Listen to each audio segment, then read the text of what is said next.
Good afternoon, boys and girls, and welcome to another math session. In this session, we'll be writing equations in one variable. Underneath the equations, we do have an equal sign because an equation will contain an equal sign. That's what makes it different from an expression. There are two expressions combined within each equation that will be equal on both sides of the equal sign. Also, you see up there we have not solving yet. Again, a lot of us in class, we wanted to actually solve the equation, we wanted to get to the answer immediately, but again, the directions are we're just writing the equation we would use to solve the problem, not solving as of yet. It's great that you know how to solve the process, but we're going to get there, so just be patient. So some key things we wrote down in our notes today are: look for keywords that are going to inform us of an operation to complete. Second, locate the unknown, which will be represented by a variable. Third, then we need to go ahead and create an equation sentence based on those first two things we were going to complete. So if we look at these first two bullets here of these two problems, we have 9 times a number b is 36. So going back to our reference in our notes there, I know that a key word is times. That means to multiply. Another key word that implies where is my actual equal sign going to go is. Now I'm going to go ahead and complete this process in creating an actual equation that would satisfy this phrase. We should have 9 times a number b equals is 36.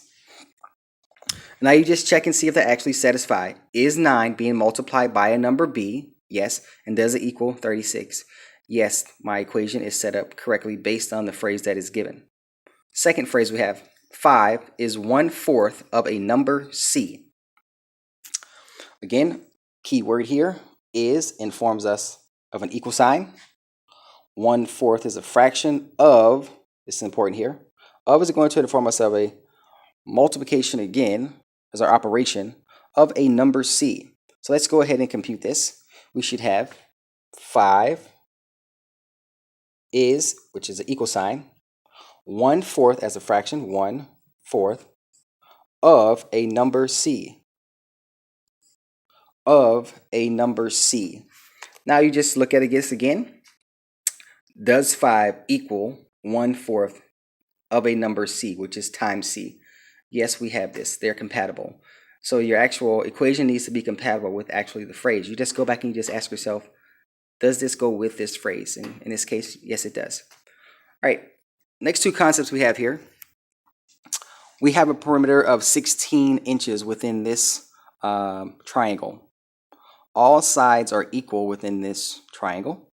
So how about we set up an equation that would satisfy this as a perimeter of 16 inches that will represent this situation?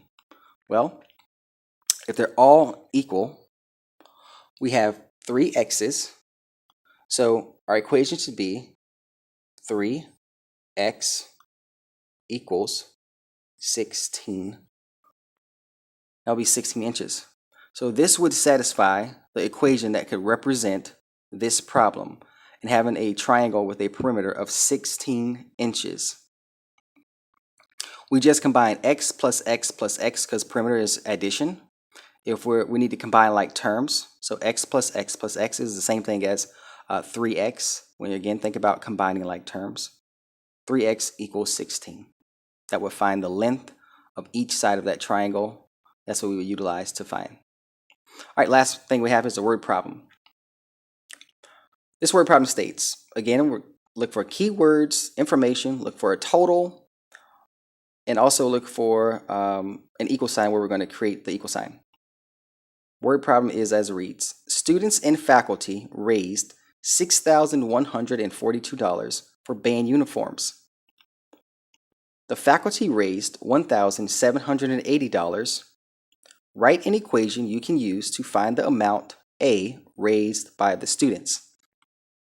Well, this first sentence is pretty important here. This is going to tell me a total of what we both, again, students and faculty raised. Students and faculty raised $6,142. So I'm going to write this right up here. So that's going to be a total net of what we raised total together. $6,142. And now we go back to this problem. we're looking for what's our operation going to be? Well, students and we did this together. We are adding. This is together. It's what we both raised. So we have an addition symbol that needs to be implied within this equation. We know we have a variable of a, that's the unknown. We don't know how much we raised yet. We're going to find, we're not solving yet. We're just, again, writing the equation.